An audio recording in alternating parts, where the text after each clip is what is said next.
Summer in the Mid-South means it's time to hit the pool, and it's also time to think about pool safety. The Consumer Product Safety Commission says more than 50,000 people will be injured in or around a pool this year. So Rod Starnes has some tips to help you safeguard your child's health. Whether your favorite cement pond is in your backyard, at a country club, or camp, safety must come before fun. Set a good example and gently and repeatedly tell them that the water can be dangerous. It can also be a lot of fun. The pool's here for us to enjoy, but just as there are rules in life, there are rules around the pool. Severe injuries can happen while running on slippery sidewalks or decks and from falling from diving boards and ladders. But there are other, less obvious danger areas. Sometimes if you get your hair caught in the drain, if it doesn't have a safety cover, that can be a problem. You can get pulled under. And also you can get injuries to digits. Kids love to put their fingers where they're not supposed to be. Yeah, and there are now safety covers for your pool drains, and if you don't have one, it's a good idea to update to one of those. Those most at risk are youngsters who are just learning how to swim or who don't know how to swim at all.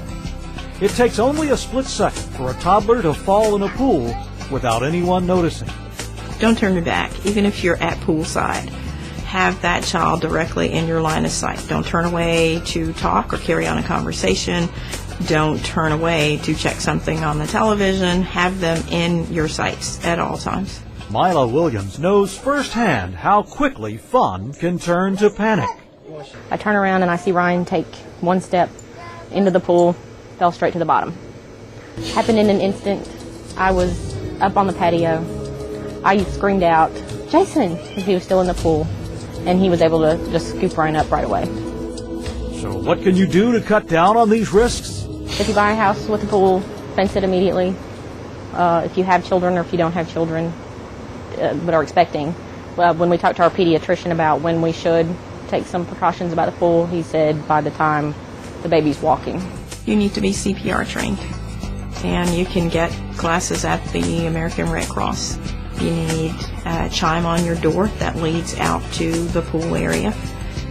You need self-latching gates around your pool so that the gate will close behind you and lock.